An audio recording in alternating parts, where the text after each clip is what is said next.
চলুন আজকের এই এক্সপ্লেনারে জেনে নিই একটা অদ্ভুত ছোট্ট নিশাচর প্রাণী আর তার তাক লাগানো কিছু সুপার পাওয়ার নিয়ে।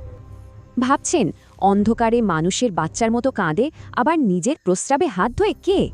এটা হলো গ্যালাগো বা বুশ বেবি। এদের সবচেয়ে অবাক করা ব্যাপার হলো বিশাল চোখ, যা এদের পুরো শরীরের ওজনের প্রায় 10 থেকে 20%। মানুষের সাথে তুলনা করলে ব্যাপারটা কেমন দাঁড়ায় জানেন? যেন আমাদের চোখে আস্ত দুটো টেনিস বল বসানো। এই চোখ কিন্তু ঘোরে না, তাই চারপাশ দেখতে এরা ঠিক প্যাঁচার মতোই 180 ডিগ্রি মাথা ঘোরাতে পারে। এবার আসি এদের আসল সুপার পাওয়ারে।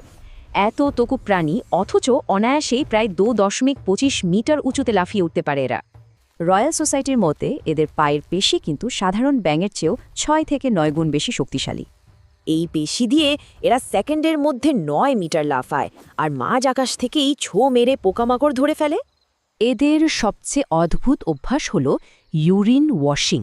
হ্যাঁ, এরা আসলেই নিজেদের হাতে আর পায়ে প্রস্রাব মাখে। কিন্তু কেন? এই আর্দ্রতা গাছে ওদের গ্রিপ শক্ত করে আর নিজের গন্ধ দিয়ে বাড়ি ফেরার পথ চিনে রাখে। ওদের শারীরিক গঠনও বেশ মজার। প্রধান জীবের নিচে দাঁত পরিষ্কার করার জন্য তরুণ আস্থির তৈরি আর একটা দ্বিতীয় জীব থাকে।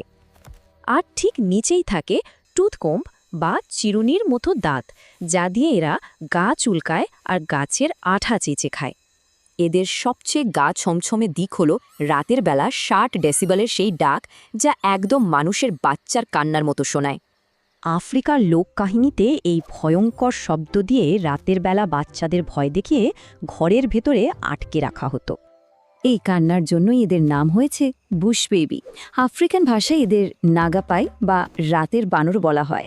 গাছের আঠা, ফল আর পোকামাকড় খেয়ে এই অদ্ভুত প্রাণীগুলো বন্য পরিবেশে দিব্যি 12 থেকে 16 বছর বেঁচে থাকে। এত ছোট্ট প্রাণীর যদি এত সব অদ্ভুত সুপার পাওয়ার থাকে, কে জানে এই রাতের অন্ধকারে আরও কত রহস্য লুকিয়ে আছে।